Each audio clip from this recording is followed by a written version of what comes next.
மாண்புமிகு பேரவைத் தலைவர் அவர்களும் மாண்புமிகு முதலமைச்சர் அவர்களும் இன்னைக்கு எதிர்க்கட்சி தலைவராக இருக்கிற நானும் ஒரே காலேஜில் படித்த ஓல்டு ஸ்டூடெண்ட் 1967. ஆகவே இந்த புதிய அரசும் திராவிட முன்னேற்ற கழகமும் அதைத்தான் விரும்புது. நம்ம இங்க ஆளுங்கட்சி எதிர்கட்சி அப்படின்னு எதிர் வரிசையில் உட்கார்ந்திருந்தாலும் தமிழ்நாட்டுடைய வளர்ச்சின்னு வரும்பொழுது நாம் அனைவரும் ஒரே வரிசையில முன் வரிசையில் நின்று உழைக்கணும்னு நான் விரும்புகிறேன். திராவிட முன்னேற்ற கழகம் இந்த சட்டப்பேரவையில் எதிரி கட்சியா இல்லாம ஒரு ஆக்கப்பூர்வமான எதிர்கட்சியாக நிச்சயம் செயல்படும். அந்த அரசியல் நாகரிகம் இந்த பேரவையிலும் தொடரணும். நம்முடைய மாண்பு முதலமைச்சர் அவர்கள் நேற்று எங்களுடைய தலைவருடைய வீடுகளுக்கும் அனைத்து எதிர்கட்சி தலைவர் திரு உதயநிதி ஸ்டாலின் அவர்கள், மாண்புமிகு பேரவைத் தலைவர் அவர்களே, துணைத் தலைவர் அவர்களே, முதலமைச்சர் அவர்களே, 17வது சட்டமன்ற பேரவையின் எதிர்க்கட்சி தலைவராக எனது முதல் உரை இது. பகுத்தறிவு பகலவன் தந்தை பெரியார், தமிழ்நாட்டுடைய தலைமகன் பேரறிஞர் அண்ணா, நவீன தமிழ்நாட்டுடைய சிற்பி முத்தமிழறிஞர் டாக்டர் கலைஞர்,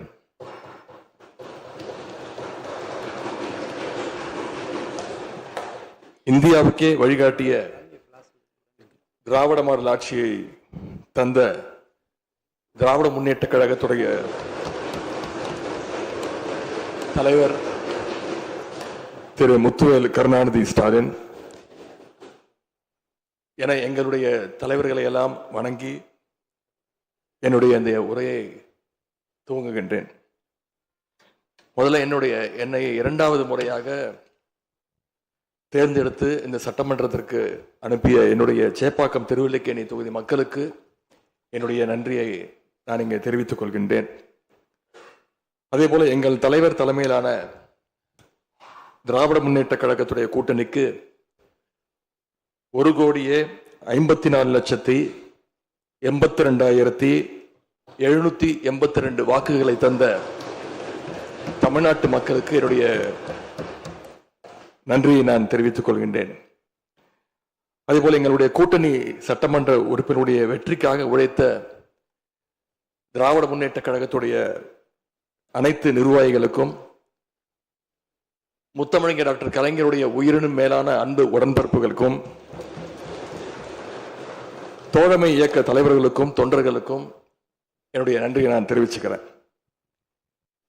இந்த அவையில என் கூட நின்று எனக்கு வழிகாட்டக்கூடிய எதிர்க்கட்சி துணைத் தலைவர் அண்ணன் திரு KN நேரு அவர்களுக்கும், எங்களுடைய கொறடா அண்ணன் வேறு அவர்களுக்கும், துணை கொறடா அண்ணன் திரு கோவி செழியன், செயலாளர் அண்ணன் திரு தங்கம் தென்னரசு, பொருளாளர் அண்ணன் திரு MRK பன்னீர்செல்வம் ஆகியோருக்கும், கழக சட்டமன்ற உறுப்பினர்களுக்கும் என்னுடைய நன்றியை நான் தெரிவிச்சுக்கிறேன். சட்டமன்றத்தில் நேற்று நாம அத்தனை பேரும் பதவி பிரமாணம் செஞ்சுக்கிட்டோம். அதன் பின்பு இன்னைக்கு முதல் நடவடிக்கையா பேரவைத் தலைவரை இன்றைக்கு தேர்ந்தெடுத்திருக்கிறோம். வரலாற்று சிறப்புமிக்க இந்த சட்டப்பேரவையில் மாண்புமிகு பேரவைத் தலைவராக தேர்ந்தெடுக்கப்பட்டிருக்கக்கூடிய உங்களுக்கும், துணைத் தலைவராக தேர்வு செய்யப்பட்டிருக்கக்கூடிய திரு ரவிசங்கர் அவர்களுக்கும் எங்களுடைய தலைவர் சார்பாகவும் கழக சட்டமன்ற உறுப்பினர்கள் சார்பாகவும் மீண்டும் என்னுடைய வாழ்த்துக்களை நான் தெரிவிச்சுக்கிறேன். மாண்புமிகு பேரவைத் தலைவர் அவர்களே, இங்கே ஏற்கனவே எல்லாரும் குறிப்பிட்டது போல நானும் கேள்விப்பட்டிருக்கேன். நீங்க எப்பொழுதுமே சிரித்த முகத்துக்கு சொந்தக்காரர்னு கேள்விப்பட்டிருக்கிறேன். அது மட்டும் இல்லை, எல்லோருடையும் மிகுந்த அன்போடு பழகக்கூடியவர் அப்படின்னு பலர் சொல்லி நான் கேள்விப்பட்டிருக்கிறேன். இதே சட்டப்பேரவையில் 1980ஆம் ஆண்டு தேர்தலையும் 2011 சட்டமன்ற தேர்தலையும் நீங்க வெற்றி பெற்று ஒரு சிறந்த சட்டமன்ற உறுப்பினராக நீங்க பணியாற்றி இருக்கிறீங்க. எனவே பேரவையுடைய மரபுகளும் விதிகளும் உங்களுக்கு புதுசு கிடையாது. நீங்க தேர்ந்தெடுக்கப்பட்ட இப்பொழுது சேர்த்து 3 முறையும் ஆளுங்கட்சி உறுப்பினரா சட்டமன்றத்துக்குள்ள நீங்க வந்திருக்கிறீங்க. இந்த முறை எதிர்க்கட்சிகளையும் அரவணைச்சு செயல்படுகின்ற ஒரு பேரவை தலைவரா நீங்க பொறுப்பேற்றிருக்கிறீங்க. அந்த பொறுப்புல ரொம்ப சிறப்பா நடுநிலைமையோடு செயல்படுவீங்க அப்படிங்கிறதா எங்க அத்தனை பேருடைய எதிர்பார்ப்பு. அதே போல ஒரு எளிய பின்னணியிலிருந்து வந்த முதன்முறையாக சட்டமன்ற உறுப்பினராக பொறுப்பேற்றிருக்கக்கூடிய மக்களால் தேர்ந்தெடுக்கப்பட்டிருக்கக்கூடிய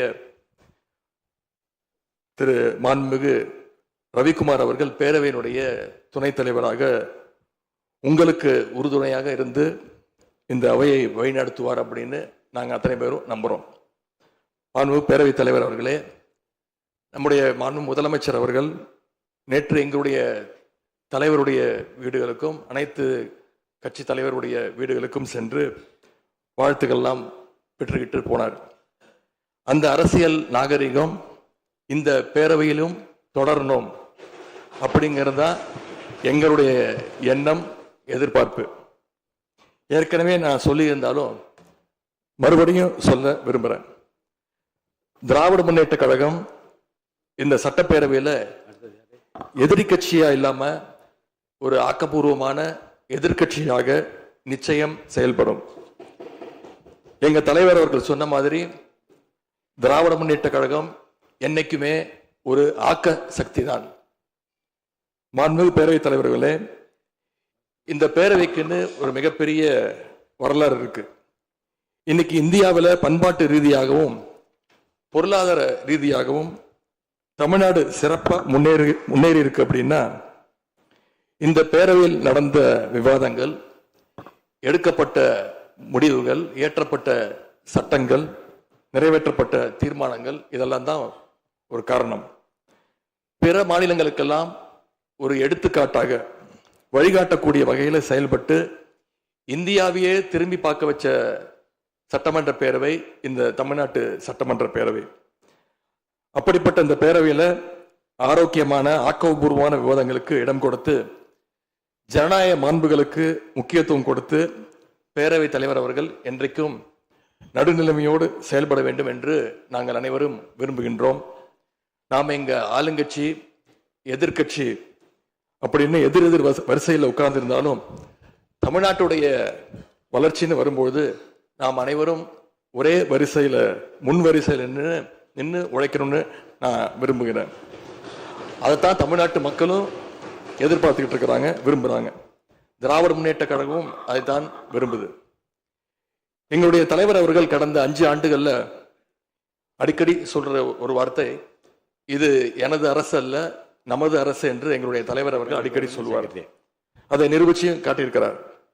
சென்ற திராவிட மாடல் அரசுங்கிறது வாக்களிச்ச மக்களுக்கு மட்டும் இல்லாம வாக்களிக்காத மக்களுக்குமான அரசாகத்தான் செயல்பட்டு வந்தது.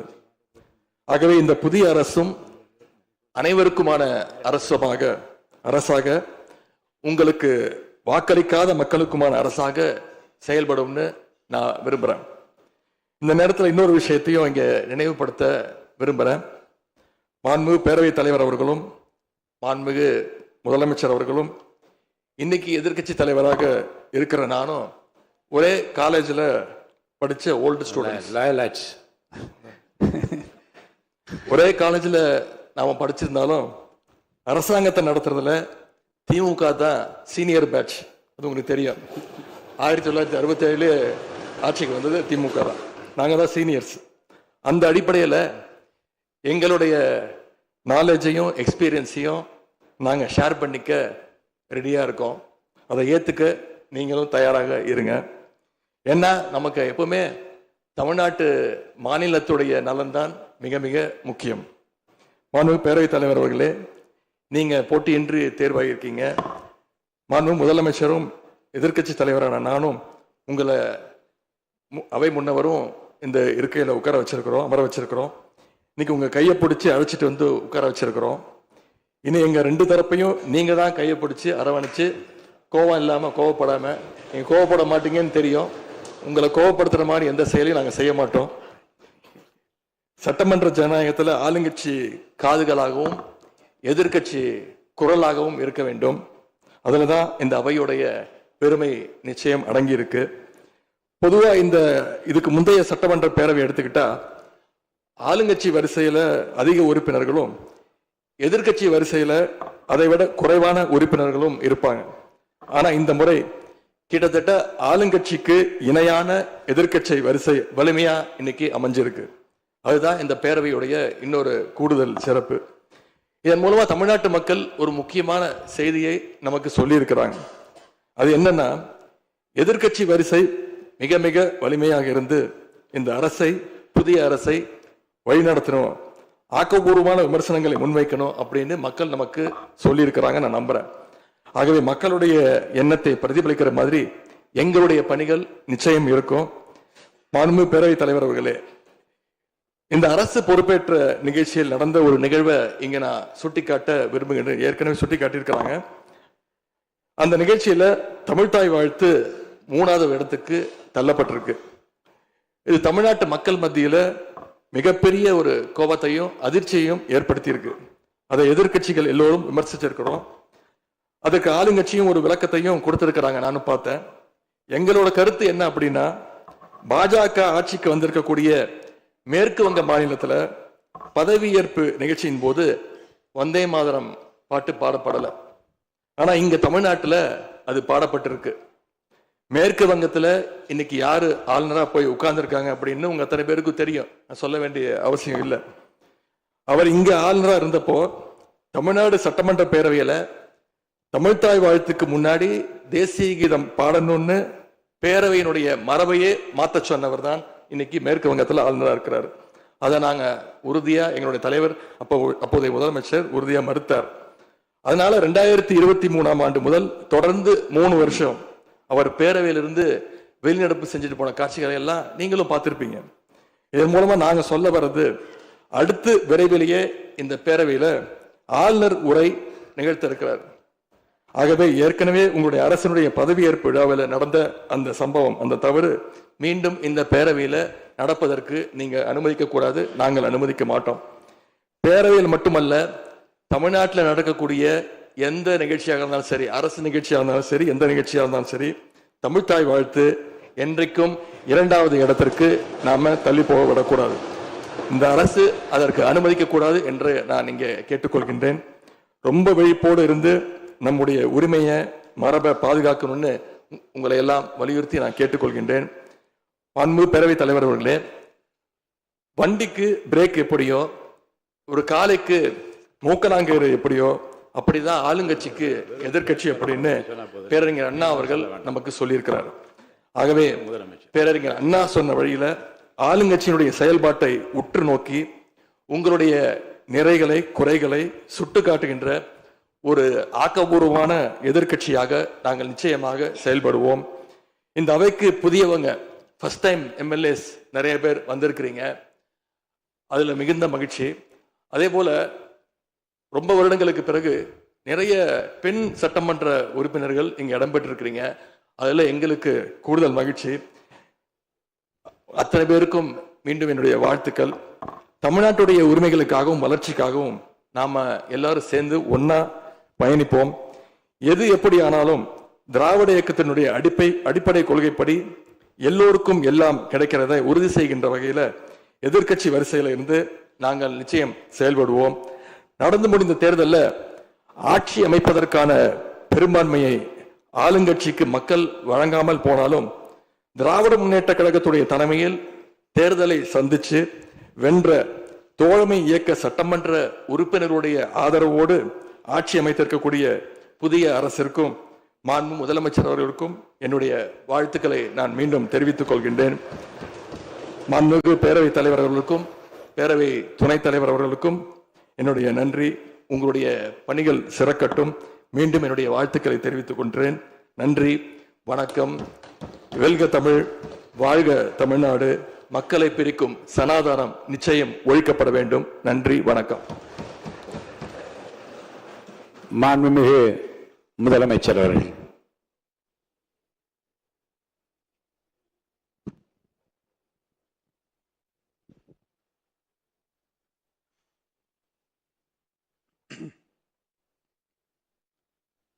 மாண்புமிகு பேரவைத் தலைவர் அவர்களே,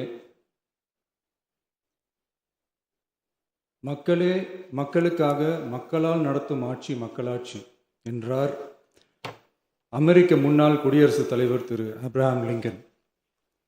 இன்றைக்கு அமைந்துள்ள மக்களாட்சி மலர்வதற்கு மக்களிடம் உள்ள பெரும் எதிர்பார்ப்பு, அவர்களுடைய எதிர்பார்ப்புகளை இப்பேரவையின் கவனத்திற்கு கொண்டு வந்து அதனை செயல்படுத்துவதற்கான திட்டங்களை, சட்டங்களை அமல்படுத்த வேண்டிய பொறுப்பு இப்பேரவைக்கு உள்ளது. அதிகமான மக்கள் அதிக நன்மைகளை இந்த ஆட்சி காலத்தில் நன்மை பெற்றுள்ளார்கள் என்கிற வகையில் நம்முடைய செயல்பாடுகள் அமைய வேண்டும். இங்கே அனைவரும் சமம்.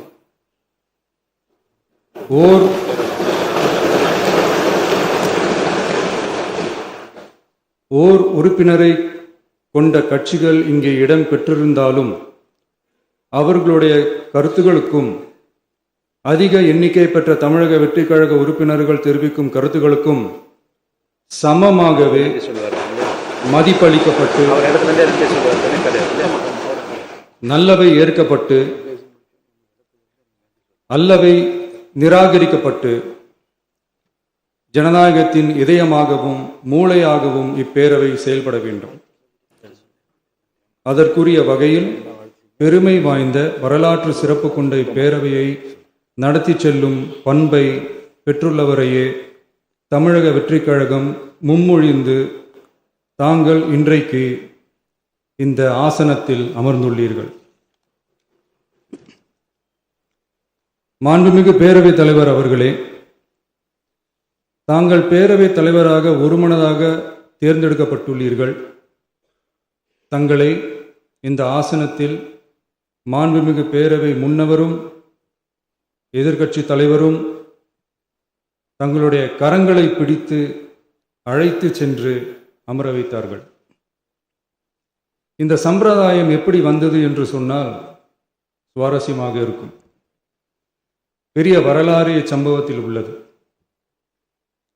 இங்கிலாந்து நாட்டில் உள்ள பாராளுமன்ற நடைமுறைகளை போன்றதே நம்முடைய பாராளுமன்ற நடைமுறைகளும்.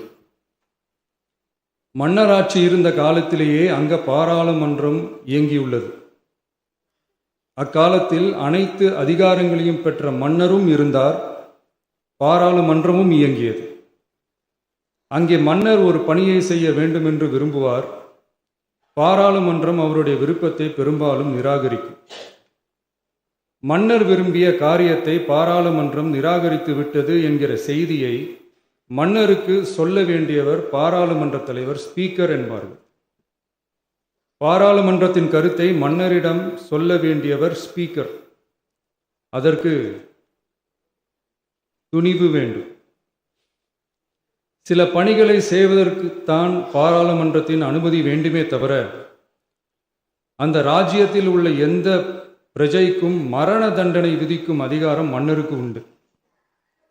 தான் விரும்பியதை பாராளுமன்றம் நிராகரித்து விட்டது என்று சொல்லும் ஸ்பீக்கருக்கு மரண தண்டனை விதிக்கும்படி ஆணையிடுவார். தலையை வெட்டி விடுங்கள் என்று ஆணையிடுவார்கள். இது பலமுறை நடந்ததால் யாருமே இந்த ஸ்பீக்கர் பதவிக்கு வர விரும்ப மாட்டார்கள். எனவே புதிதாக பாராளுமன்றம் அமையும் போது ஸ்பீக்கர் பதவிக்கு ஒருவர் அறிவிக்கப்பட்டவுடன் அவர் உடனே தலை தப்பித்தால் போதும் என்று ஓட்டம் பிடிப்பார். அணை முன்னவரும் எதிர்க்கட்சி தலைவரும் அவரை தடுத்து நிறுத்தி அவர் கைகளை பிடித்து இழுத்து வந்து ஆசனத்தில் அமர வைப்பார்கள். இதுதான் அந்த காலத்தில் இருந்து வந்த மரபு. ஜனநாயக முறை ஏற்பட்ட பிறகும் இம்மரபு தொடர்கிறது. நிச்சயமாக தமிழக வெற்றிக் கழக உறுப்பினர்கள் அனைவருமே உங்களுக்கு உதவிகரமாகவே இருப்பார்கள் என்கிற வாக்குறுதியை இந்நேரத்தில் அளிக்க விரும்புகிறேன். பேரவையின் மாண்பையும் கண்ணியத்தையும் பேரவை உறுப்பினர்களின் கண்ணியத்தையும் காக்க வேண்டிய பொறுப்பை உங்களிடத்தில் ஒப்படைத்திருக்கிறார்கள். தற்காலிக பேரவைத் தலைவர் பொறுப்பில் மிக சிறப்பாக பணியாற்றிய நம்முடைய உறுப்பினர் திரு மூவி கருப்பையா அவர்களை சந்திக்க நேற்றுக்கு சென்றிருந்தேன். அங்கே முந்தைய பேரவைத் தலைவர்கள் படங்களை கண்ணுற்ற போது, அவர்களை பற்றி அறிந்தபோது உண்மையிலே எனக்கு பெருமிதம் தந்தது. ஏனென்றால் எடுத்துக்காட்டாக விளங்கும் திரு ஜே சிவ சண்முகம் பிள்ளை, டாக்டர் யு கிருஷ்ணராவ், திரு எஸ் செல்லப்பாண்டியன் அவர்களுடைய வரிசையில் மிக சரியான ஒருவரையே நாம் முன்மொழிந்துள்ளோம் என பெருமை அடைந்தேன். அதே போன்றுதான் நம்முடைய பேரவை துணைத் தலைவர் அவர்களும் நீங்கள் இருவருமே மிக சாதாரண குடும்பத்தில் பிறந்து மக்கள் பணியாற்ற வேண்டும் என்கிற அவாவில் செயல்பட்டு வந்தவர்கள். குணம் நாடி குற்றமும் நாடி அவற்றுள் மிகை நாடி மிக்க கொளல் எனும் வள்ளுவரின் வாய்மொழிக்கேற்ப சட்டமன்ற நடவடிக்கைகள் சீராக செம்மையாக அமைதியாக நடைபெறும் வகையிலும் சட்டமன்ற ஜனநாயக பண்புகள் நெறிமுறைகள் பேணி பாதுகாக்கப்படும் வகையிலும் இந்த அவைக்கு பேரவைத் தலைவரும் பேரவை துணைத் தலைவரும் பெருமை சேர்ப்பீர்கள் எனும் நம்பிக்கை எனக்கு உண்டு. அரசியலுக்கு அப்பாற்பட்டு மனிதர்களை மதிக்கும் நல்ல பண்புகள் நிலைநாட்டப்பட வேண்டும். தமிழ் பண்பாடு போற்றப்பட வேண்டும். அவையின் மரபும் மாட்சிமையும் மதிப்பும் காக்கப்பட வேண்டும் என்ற நல்லெண்ணத்தின் அடிப்படையில் அந்த பதவி ஏற்றுள்ள தங்கள் இருவராலும் காப்பாற்றப்படும் என்னும் நம்பிக்கையை மீண்டும் தெரிவித்து என் உரையை நிறைவு செய்கிறேன். நன்றி, வணக்கம். மாண்புமிகு பேரவை துணைத் தலைவர்கள் நன்றி உரையாற்றுவார்கள். ஹலோ. மாண்புமிகு பேரவைத் தலைவர் அவர்களே, வாழ்த்த வயதில்லை, ஆகையால் உங்களை வணங்குகின்றேன்.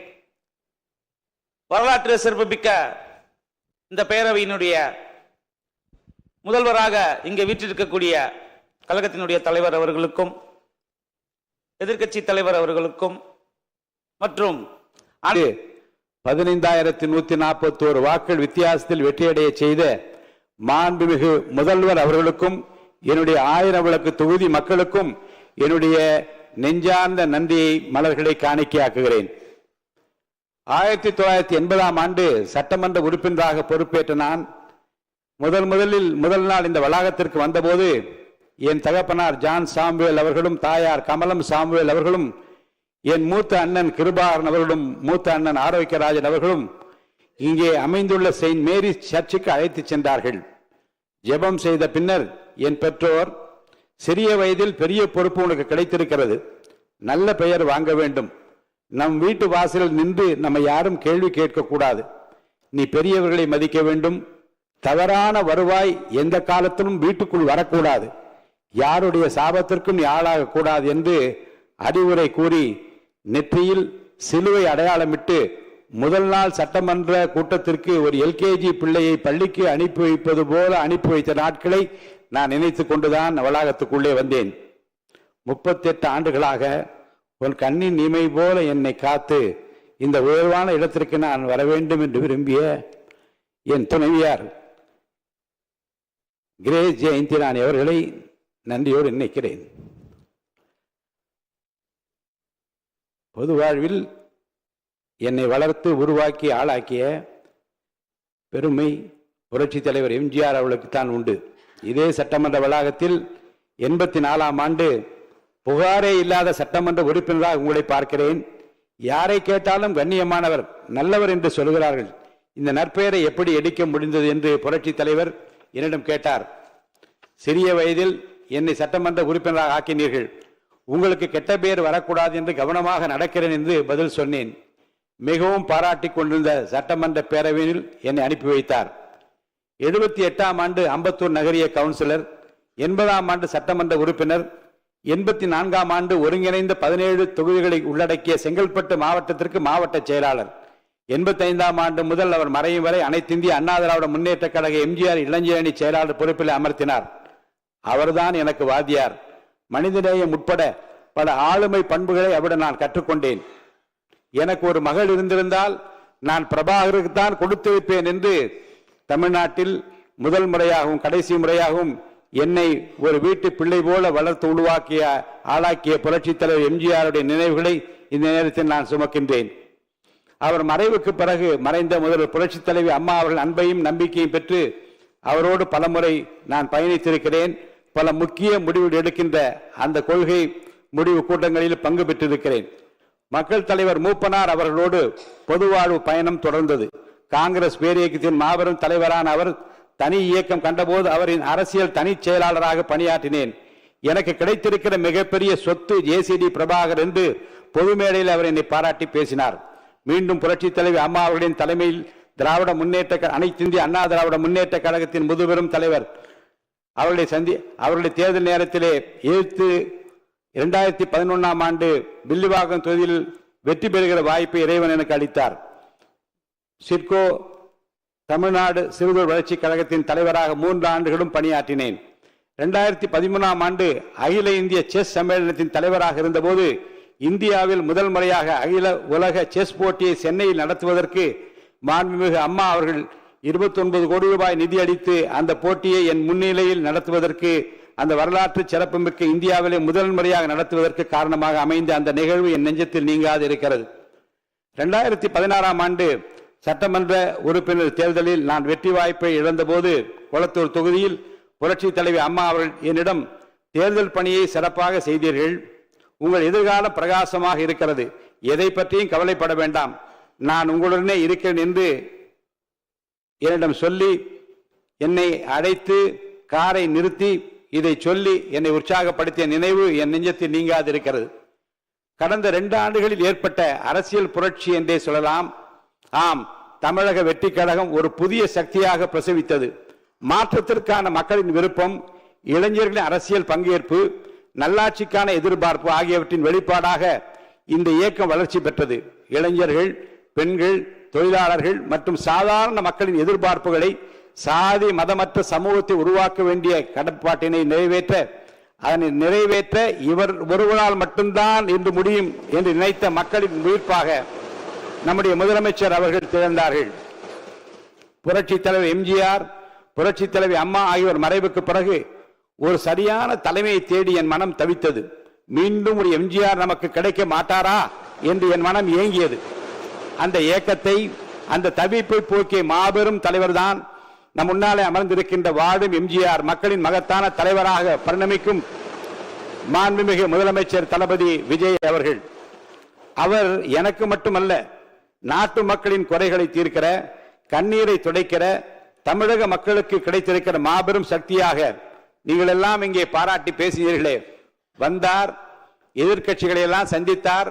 ஒரு புதிய கோணத்தில் அவர் காட்டியிருக்கிற அரசியல் பண்பு இன்றைக்கு எல்லோராலும் பாராட்ட பெறுகிறது என்று இந்த அவையிலே பாராட்டினீர்களே. இன்றைக்கு காலையிலேயே போதையில்லா தமிழகத்தை உருவாக்குவதில் நான் முனைப்போடு முன்னிற்கிறேன் என்று உலகத்திற்கு காட்டியிருக்கிறாரே. சரித்திர புகழ்மிக்க தலைவராக விளங்கும் நம்முடைய தலைவர் மாண்புமிகு முதலமைச்சர் அவர்களையும் இன்றைக்கு தமிழ்நாட்டு மக்கள் என்னை போல எம்ஜிஆராகத்தான் பார்க்கிறார்கள். எளிதில் வெல்ல முடியாத தொகுதி, 1000 விளக்கு தொகுதி என்று கருதப்பட்ட நேரத்தில் என் மீது நம்பிக்கை வைத்து மாண்புமிகு முதல்வர் அவர்கள் போட்டியிட வைத்து நேரில் வந்து பிரச்சாரம் செய்தார்கள். அவர் வந்ததால் தான் நான் வென்றேன். அவருக்காகத்தான் மக்கள் வாக்களித்தார்கள். அவர்தான் முதலமைச்சராக வர வேண்டும் என்று எனக்கு வாக்களித்தார்கள். வாக்களித்த 1000 விளக்கு தொகுதி வாக்காளர் பெருமக்களுக்கு என் நெஞ்சார்ந்த நன்றியை மீண்டும் தெரிவித்துக் கொள்கிறேன். தமிழக வெற்றி கழக தொண்டர்களைப் போல கைமாறு கருதாமல் உழைக்கக்கூடிய, காசு பணம் கேட்காமல் உழைக்கக்கூடிய, வெட்டிவா என்றால் கட்டி வருகிற கட்டிடம் காளைகள் நிறைந்திருக்கிற ஒரு வெற்றி கழகமாக இந்த கழகம் உங்கள் தலைமையை ஏற்று தேர்தல் காலத்தில் அவர்கள் ஆற்றிய பணிகளை நான் உள்ளபடியே போற்ற கடமைப்பட்டிருக்கிறேன். இந்த நேரத்தில் நான் நன்றியும் தெரிவிக்க கடமைப்பட்டிருக்கிறேன். தமிழக அரசியல் வரலாற்றில் இந்த பொது தேர்தல் மாபெரும் பல உண்மைகளை நமக்கு எடுத்துரைக்கிறது. தாங்கள் விரும்புகிற தலைவர் முதலமைச்சராக வர வேண்டும் என்று மக்கள் விரும்பினால், தலைவர் வாய்ப்பளித்த வேட்பாளர்களை தாங்கள் விரும்புகிற தலைவரின் உருவாகவே நினைத்து சாதி, மதம், இனம், மொழி என பாராமல் வெற்றி பெற செய்வார்கள் தமிழக மக்கள். மாமன்ற உறுப்பினர்களே, அலை வீசியது, அது விஜய் அலை, அது வெற்றி அலை, அது விசில் அலை. காசு பணம் கொடுத்தால் ஓட்டு கிடைக்கும் என நினைத்து செயல்பட்டுக் கொண்டிருந்த காலத்தில் அவற்றையெல்லாம் புறந்தள்ளி மாசு மறுபற்ற ஒரு தலைவனுக்காக எந்த தியாகம் செய்ய தயாராக மக்கள் களத்தில் குதித்ததை பார்க்க முடிந்தது. கூட்டத்திற்கு வலுக்கட்டாயமாக ஆள் சேர்த்து அனைத்து கட்சிகளும் செயல்பட்ட நேரத்தில் எங்கள் நெஞ்சம் நிறைந்த தலைவரை பார்த்துவிட வேண்டும் என்று சொந்த காசை செலவழித்து ஓடோடி வந்த மக்கள் தான் இறைவன் எங்கள் தலைவருக்கு அளித்திருக்கிற மாபெரும் அருட்கொடை. சூழ்ச்சிகள், தந்திரங்கள், முட்டுக்கட்டைகள், தடைகள் ஏராளம். அவற்றையெல்லாம் தனி மனிதராக தாங்கிக் கொண்டு ஆர்ப்பாட்டம் செய்யாமல், அலப்பறை செய்யாமல், பயந்து ஒதுங்காமல் அமைதி வழி நின்று ஒரு அமைதி புரட்சியை புரட்சி தளபதி விஜய் அவர்கள் செய்து காட்டியிருக்கிறார்கள்.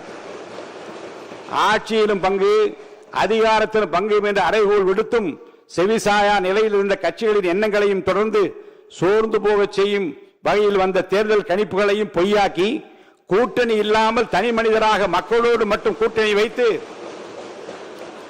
ஒரு மாபெரும் வெற்றியை தமிழக வரலாற்றில் பெற்று காட்டிய பெருமை தளபதி முதலமைச்சர் அவர்களுக்கு மட்டும்தான் உண்டு. தளபதி முதல்வர் அவர்களிடம் நாடும் நாட்டு மக்களும் நிறைய எதிர்பார்க்கிறார்கள். அவர்களின் கலங்கரை விளக்கமாக எதிர்பார்க்கிறார்கள். உங்களால் மட்டும்தான் அவர்களை உயர்த்த முடியும். உங்களால் மட்டும்தான் அவர்களை உயர்த்த முடியும். தமிழ்நாட்டுக்கு மட்டுமல்ல, இந்திய துணை கண்டத்திற்கே தாங்கள் வழிகாட்டக்கூடிய நாள் நெருங்கி கொடுக்கிறது. தமிழ்நாடு சட்டமன்ற பேரவை என்பது மக்களின் ஏகோபித்த குரல் ஒலிக்கும் உயரிய ஜனநாயக மன்றமாகும். சமூக நீதி, கல்வி வளர்ச்சி, மொழி உரிமை, மாநில முன்னேற்றம், தமிழகம் உயர்வடைய வகுக்கப்பட்ட பல திட்டங்களுக்கும் நிறைவேற்றப்பட்ட சட்டங்களுக்கும் அடிநாதமாக விளங்கியது. நிறைவேற்றப்பட்ட பல தீர்மானங்கள் வரலாற்றில் இடம்பெற செய்தது. இந்த மாமன்றம் எவ்வளவு பெரிய மனிதர்கள் இந்த அவையை அலங்கரித்துள்ளனர். ஆக்கப்பூர்வமான கருத்துக்களால் தமிழகத்தை உயர்வடைய செய்துள்ளனர். இந்த அவைக்குள்ளே இருப்பதே மிகப்பெரிய பெருமை. அந்த பெருமையை பெற்ற பலரில் நானும் ஒருவரானேன் உங்களாலே. இன்றைக்கும் என் அரசியல் வாழ்வில் பெரும் வைரக்கல்லாக மாண்புமிகு முதலமைச்சர் அவர்கள் இந்த பொறுப்பை எனக்கு வழங்கி இருக்கிறார்கள். எவ்வளவு பெரிய பதவி! நான் சிறியவன், உண்மையிலேயே கண்ணீர் வருகிறது. மிகப்பெரிய கௌரவத்தை எனக்கு வழங்கி நம்முடைய தலைவர் அவர்கள், முதலமைச்சர் அவர்கள் என்னை சிறப்பித்திருக்கிறார்கள். மாண்புமிகு முதலமைச்சர் அவர்களுக்கும் ஒரு மனதாக என்னை தேர்வு செய்து எனக்கு வாழ்த்துறை வழங்கிய அனைவருக்கும் என்னுடைய மனமார்ந்த நன்றியை தெரிவித்துக் கொள்கிறேன். மிகப்பெரிய கௌரவத்தை பெற்றுள்ள இந்த மகிழ்ச்சிகரமான தருணத்தில் எனக்கு உறுதுணையாக நின்ற குடும்பத்தார் அனைவருக்கும் என்னுடைய நெஞ்சார நன்றியும், நண்பர்களுக்கும் நன்றியும் தெரிவித்துக் கொள்கிறேன். இந்த உயரிய பொறுப்பு வெறும் பதவி அல்ல, ஜனநாயகத்தின் மாண்பையும் மக்களின் நம்பிக்கையையும் பாதுகாக்கும் அரசியலமைப்பு செயல்பாட்டுக்கு பொறுப்பாகும்.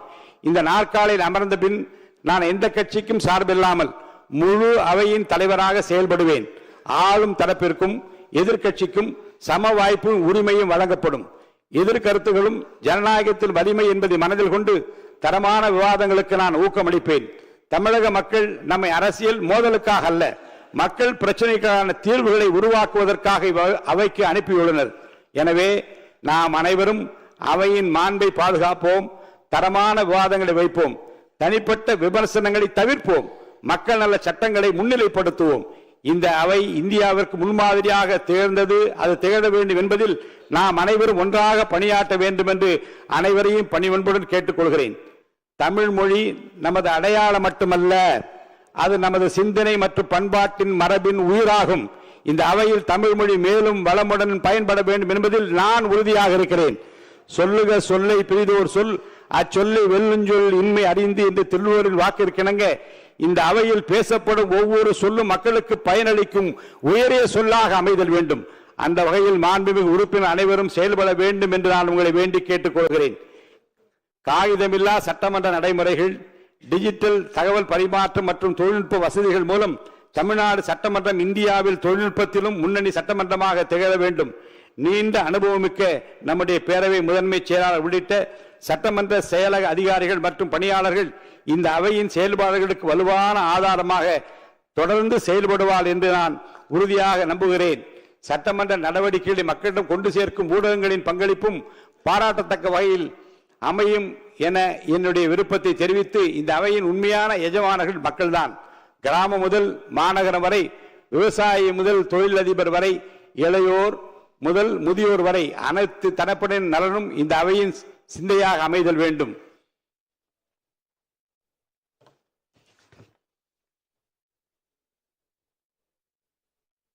மக்களின் தந்தை என்று போற்றப்படும் கணேஷ் வாசுதேவ் மல்லங்கார் அவரை பற்றி மக்களவை செயலகம் 2018 வெளியிட்டுள்ள ஒரு வெளியீட்டை, ஒரு குறிப்பை இங்கே நான் சொல்லுவது பொருத்தமாக இருக்கும் என்று கருதுகிறேன்.